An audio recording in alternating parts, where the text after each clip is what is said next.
കോടതിയുടെ കണക്കിൽ രാഹുൽ മാങ്കൂട്ടത്തിന്റെ കേസ് ഈ വിവാഹിതയായതുകൊണ്ട് വിവാഹബന്ധം നിലനിൽക്കവേ വിവാഹ വാഗ്ദാനം നൽകി പീഡിപ്പിച്ചെന്ന് പറഞ്ഞ കേസ് നിലനിൽക്കില്ല എന്ന് പറഞ്ഞിട്ടാണ് 3 കേസിലും രാഹുൽ മാങ്കൂട്ടത്തിന് ജാമ്യം കൊടുത്തിട്ടുള്ളത്. പിന്നെ ഒരു കോടതി ജാമ്യം കൊടുക്കുമ്പോൾ സ്വാഭാവികമായിട്ടും ആ ജാമ്യ വ്യവസ്ഥ ഉണ്ടാവുമല്ലോ. ആ ജാമ്യ വ്യവസ്ഥ വളരെ കർശനമായിരിക്കും. പറച്ചില് സാക്ഷികളെ സ്വാധീനിക്കരുത്, അതുപോലെ അങ്ങനെയാണ്. പിന്നെ അവരെ കുറിച്ച് ഒരു ആവശ്യമില്ലാത്ത വർത്തമാനങ്ങൾ പറയരുത്, ഇങ്ങനെ കുറെ കണ്ടീഷൻസ് ഉണ്ട്. ഇപ്പോ അവൈലബിൾ ആയിരുന്നു എന്നെ അറസ്റ്റ് ചെയ്തുകൊണ്ട് പോയത്. വളരെ വിശാലമായ റിമാൻഡ് റിപ്പോർട്ടൊക്കെ തയ്യാറാക്കി ഇയാൾ എന്തോ കുറ്റവാളിയാണെന്ന രീതിയിലൊക്കെ പോലീസ് റിപ്പോർട്ട് തയ്യാറാക്കി കോടതിയിൽ ഹാജരാക്കിയപ്പോൾ അവൈലബിൾ സ്റ്റേഷനിൽ നിന്നോ അതല്ലെങ്കിൽ മജിസ്ട്രേറ്റ് മുന്നിൽ ഹാജരാക്കി ജാമ്യം കിട്ടിയ കേസിൽ നമ്മളകത്തു പോയി. എന്നിട്ട് പിറ്റേന്ന് സെഷൻ കോർട്ടിൽ നിന്ന് നമുക്ക് ജാമ്യം കിട്ടുമ്പോൾ അപ്പോഴും ഇതേ വ്യവസ്ഥകൾ ഉണ്ടായിരുന്നു. പക്ഷെ നമ്മൾ വലിയ പ്രശസ്തനൊന്നും അല്ലാത്തത് കൊണ്ട് കർശനമായ ജാമ്യ വ്യവസ്ഥ ഒന്നും പറഞ്ഞില്ല, അത്രയേ ഉള്ളൂ.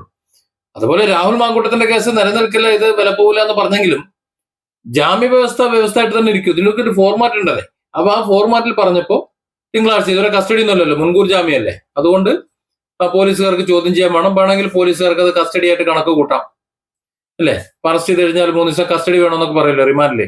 അപ്പൊ അത് പോലീസുകാരുടെ ഭാഗം കൂടി അവർക്ക് രാഹുൽ മാങ്കൂട്ടത്തിനെ ചോദ്യം ചെയ്യാൻ വേണ്ടിയിട്ട് ഒരു 3-4 ദിവസം അവർക്ക് അനുവദിച്ചു കൊടുത്തു. അതിപ്പോ അങ്ങനെ 10 മണിക്ക് എത്തിക്കൊള്ളണം, 4 മണിക്ക് പറഞ്ഞു വിട്ടോളണം, അറസ്റ്റ് ചെയ്ത് കഴിഞ്ഞാൽ ജാമ്യം കൊടുത്ത് പറഞ്ഞു വിട്ടോളണം, അതിനുശേഷം ഇരിക്കരുത്, ഇങ്ങനെ കണ്ടീഷൻസ് പോലീസിനും ഉണ്ട്. അപ്പോൾ പോലീസിന് കൊടുത്തിട്ടുള്ള കണ്ടീഷൻസ് ഇവിടെ പത്രങ്ങൾ മാധ്യമങ്ങൾ പറയുന്നില്ല. ഞാൻ ചില ചാനലുകളുടെ വാർത്തകൾ വിട്ടായി വർത്താനം പറയുന്നത്. കർശനമായ ജാമ്യ വ്യവസ്ഥ. എന്നിട്ട് പോലീസ് ഉദ്യോഗസ്ഥരുടെ മുന്നിലേക്ക് ചോദ്യം ചെയ്യപ്പെടാൻ വേണ്ടി രാഹുൽ മാങ്കൂട്ടത്തിൽ എത്തിയത് വാഹനം മാറ്റി അതീവ രഹസ്യമായി. അതീവ രഹസ്യം എന്നൊരു കോടതി പരസ്യമായിട്ട് പറഞ്ഞല്ലേ. ഈ കേരളത്തിലുള്ള മുഴുവൻ ആൾക്കാർക്കും അറിയില്ല ഇന്ന് തിങ്കളാഴ്ച രാഹുൽ മാങ്കൂട്ടത്തിൽ പോലീസിന് മുന്നിൽ ഹാജരാകും എന്നുള്ളത്. പിന്നെ എന്താ അതീവ രഹസ്യം? എന്നിട്ട് ചാനൽ പറയുന്ന കേട്ടു, ദൃശ്യങ്ങൾ ഇന്ന ചാനലിന്, വെറുതെ അവർക്ക് പ്രൊമോഷൻ കൊടുക്കുന്നില്ല ഞാൻ. ആ ദൃശ്യങ്ങൾ ആർക്കാ കിട്ടാത്തത്? അവിടെ ചെന്ന് നിൽക്കുന്ന ഏതൊരു മൊബൈൽ ഫോണും കൊണ്ട് വീഡിയോ എടുത്തോണ്ടിരിക്കുന്ന ആർക്കും കിട്ടും, ഒരു സാധാരണ പൗരനും കിട്ടും. പിന്നെ ദൃശ്യങ്ങൾ നമുക്കെന്ന് പറയണോ എന്തോ എനിക്കറിയാൻ വയ്യ എന്താണെന്നുള്ളത്. അത് രാഹുൽ മാങ്കൂട്ടം ആയതുകൊണ്ട് പറയാൻ കുറച്ച് ഗുമ്മുണ്ടെന്ന് തോന്നുന്നുണ്ട്. പിന്നെ ഒരു കണ്ടുപിടുത്തം കൂടി, വന്ന വാഹനം മാറ്റി. അവിടെ പോലീസ് സ്റ്റേഷനിലേക്ക് വരുമ്പോൾ ഇന്ന വാഹനത്തിലെ വരാൻ പാടുള്ളൂ എന്ന് പോലീസുകാരും പറഞ്ഞിട്ടില്ല, കോടതിയും പറഞ്ഞിട്ടില്ല. അയാൾക്ക് സൗകര്യമുള്ള വാഹനത്തിലെ ആൾ വരും. ഈ പാപ്പരാസികളെ പേടിച്ചിട്ട് എന്ന് പറഞ്ഞാൽ മാതിരിയുള്ള ചോദ്യമല്ലേ ചോദിക്കുന്നത്, വെറുതെ പ്രശ്നം ഉണ്ടാക്കാൻ വേണ്ടിയിട്ട്. ഇപ്പൊ രാഹുൽ 24-ൽ ഹാഷ്മിയായിട്ട് സംസാരിച്ചിരുന്ന സമയത്ത് ജാമ്യം റദ്ദാക്കുന്ന വിധത്തിലുള്ള ചോദ്യങ്ങളൊക്കെ ഹാഷ്മി ചോദിച്ചു. അപ്പൊ എന്നാലും അത് അങ്ങനെയല്ലേ രാഹുൽ, എന്നാലും അത് അങ്ങനെയല്ലേ രാഹുൽ. അയാൾക്കത് പറയാൻ പറ്റൂലെന്നേ. പറയാൻ പറ്റുന്നതാണെങ്കിൽ പറയാത്ത ആളൊന്നും അല്ലല്ലോ രാഹുൽ എന്ന് പറയുന്നത്. അതുപോലെ ഉള്ള വേണ്ടാത്ത ചോദ്യങ്ങൾ ചോദിക്കും. പിന്നെ ചിലപ്പോൾ ഇയാൾ എന്തെങ്കിലും പറഞ്ഞു വരും. ഇപ്പൊ സാധാരണ മാധ്യമങ്ങൾ അവോയ്ഡ് ചെയ്യാണ്, പ്രത്യേകിച്ച് റിപ്പോർട്ടർ ചാനലൊക്കെ അയാൾ അവോയ്ഡ് ചെയ്ത് വിടാണ്. എന്തെങ്കിലും കിട്ടുമെന്ന് പ്രതീക്ഷിച്ച് വെറുതെ വട്ടം കൂടിയുള്ള പ്രശ്നം ഉണ്ടാക്കേണ്ട ആവശ്യമില്ല, എന്തെന്തായാലും തിരക്കുണ്ടാക്കേണ്ട ആവശ്യമൊന്നുമില്ലല്ലോ. അല്ലാതെ ആളും ആരവം ഉണ്ടാക്കിക്കൊണ്ട് വലിയൊരു വിവാദം ഉണ്ടാക്കിക്കൊണ്ട് അല്ലെങ്കിൽ അത്രത്തോളം ഒരു ആഘോഷമാക്കിയിട്ട് ചോദ്യം ചെയ്യപ്പെടാൻ പോകേണ്ട ആവശ്യമൊന്നുമില്ല. മൂപ്പര് വണ്ടിയിൽ നേരെ പോലീസ് സ്റ്റേഷനിലേക്ക് പോയി. അതിപ്പോ എന്താ കുഴപ്പം? കോടതി പറഞ്ഞു തിങ്കളാഴ്ച നിങ്ങൾ ചോദ്യം ചെയ്യപ്പെടാൻ വേണ്ടി പോലീസ് സ്റ്റേഷനിൽ ഹാജരാകണം, 2 ആഴ്ച കൂടുമ്പോൾ ഒപ്പിടണം എന്നൊക്കെ പറഞ്ഞു. ആ ജാമ്യ വ്യവസ്ഥ പാലിക്കാൻ ഏതൊരു പൗരനും ബാധ്യസ്ഥനാണ്. അത്ര തന്നെ ചെയ്തോളൂ. അതിന് ദൃശ്യങ്ങൾ, പിന്നെ ഇന്ന ചാനലിന്, പിന്നെ വാഹനം മാറ്റി, എന്തൊക്കെയാണ് തള്ളിവിടുന്നത്? ഈ കേസിന്റെ മുന്നോട്ടുള്ള പോക്ക് എങ്ങനെയാണ് എന്നുള്ളത് ഒരു ചാനലും ചർച്ച ചെയ്യുന്നില്ലല്ലോ.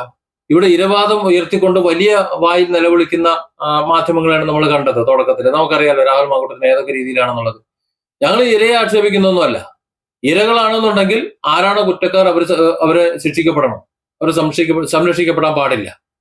അതാ രാഹുൽ മാങ്കൂട്ടം അല്ലാണ്ട് ഏത് മാങ്കൂട്ടം എന്ന് പറഞ്ഞാലും അങ്ങനെ തന്നെ. അതുകൊണ്ടാണ് വളരെ വ്യക്തമായ ഡിഫറന്റ് ആംഗിൾസിന്റെ നിലപാടെന്ന് പറഞ്ഞാൽ രാഹുൽ മാങ്കൂട്ടത്തിൽ ഒരു പൊതുപ്രവർത്തകനാണ്. ഒരു പൊതുപ്രവർത്തകൻ എന്ന നിലയിൽ ഇമാതിരിയുള്ള ചീത്തപ്പേര് കളിപ്പിച്ചത് അയാളുടെ കരിയറിന് മോശമാണ്, അത് മോശമായിരുന്നു, ചെയ്യാൻ പാടില്ലായിരുന്നു എന്ന്. പക്ഷെ ഇന്ത്യയിൽ ഒരു നിയമവ്യവസ്ഥിതി ഉണ്ടല്ലോ. ആ നിയമവ്യവസ്ഥിതി വെച്ച് നോക്കുമ്പോൾ അയാൾ വല്ല കുറ്റം ചെയ്തോ? ഇല്ല. അതാണ് കോടതി പറഞ്ഞത്. അപ്പൊ കോടതിയേക്കാൾ വലിയ കോടതിയായിട്ട് ഇവിടെ മാധ്യമങ്ങൾ മാറും. അങ്ങനെ മാറിക്കൊണ്ടിരിക്കുകയാണ്. അതിന്റെ ഫലമായിട്ടാണ് ഇത്രയധികം പുകലുകൾ ഉണ്ടായത്. മാധ്യമങ്ങൾ സത്യസന്ധമായി വാർത്ത ചെയ്തിരുന്നെങ്കിൽ സോഷ്യൽ മീഡിയ എത്രയേറെ കിടന്ന് ഒച്ചമണി ഉണ്ടാക്കില്ലായിരുന്നു. മാധ്യമങ്ങളുടെ ഭാഷ പറഞ്ഞാൽ സോഷ്യൽ മീഡിയ ഇത്ര കിടന്ന് കുരയ്ക്കൂലായിരുന്നു. ഈ മാധ്യമങ്ങൾ മുഴുവൻ കിടന്ന് നിലവിളിച്ചിട്ട് മോങ്ങിയിട്ടാണ് ഇവിടെ സോഷ്യൽ മീഡിയക്ക് കുറയ്ക്കേണ്ടി വന്നത്. അത് വേറെ വിഷയം. ഏതായാലും രാഹുൽ മാങ്കൂട്ടത്തിനെ സംബന്ധിച്ചിടത്തോളം അയാൾ എല്ലാവർക്കും അറിയാവുന്ന കാര്യങ്ങൾ മാത്രമേ ചെയ്തോളൂ. അയാൾക്ക് ജാമ്യം കിട്ടി. ജാമ്യം കിട്ടിയപ്പോൾ ജാമ്യവ്യവസ്ഥയുണ്ട്. ആ ജാമ്യവ്യവസ്ഥ പാലിക്കാൻ വേണ്ടി പോലീസ് സ്റ്റേഷനിൽ ഇന്ന് വരും. അത് ആർക്കും അറിഞ്ഞൂടാത്തത്? അയാൾ വന്നത് ഒരു കാറിൽ, ചില MLA ബോർഡ് വെച്ചിട്ടുണ്ടാവില്ല. അയാൾക്ക് സൗകര്യമല്ല, വേറെ കാറിൽ വന്നിട്ടുണ്ടാവും. പോലീസ് സ്റ്റേഷനിലേക്ക് വരുന്നതല്ലേ. ഒരു MLA ബോർഡും വെച്ചിട്ട് MLA ചോദ്യം ചെയ്യപ്പെടാൻ വരുന്നത് ആൾക്കാരും മോശമല്ലേ? ഇത് കേട്ടാ തോന്നുന്നു, ഇതൊക്കെ പറയുന്നത് കേട്ടാ തോന്നുന്നു ഈ പറയുന്ന ആൾക്കാർക്കൊക്കെ എന്തെങ്കിലുമൊക്കെ കേസ് വന്നു കഴിഞ്ഞാൽ 4 ആളെയും കൂട്ടി കൊട്ടും കുരവയുമായിട്ട് ആഘോഷത്തോടെ പോലീസ് സ്റ്റേഷനിൽ പോകുന്നതാണ് തോന്നുന്നത്. അങ്ങനെയാണ് ഇവരൊക്കെ ചെയ്യുന്നതാണ് ഈ വീഡിയോ കാണുമ്പോൾ അങ്ങനെയാണ് മനസ്സിലാവുന്നത്. Different angles. Don't forget to subscribe and support this channel.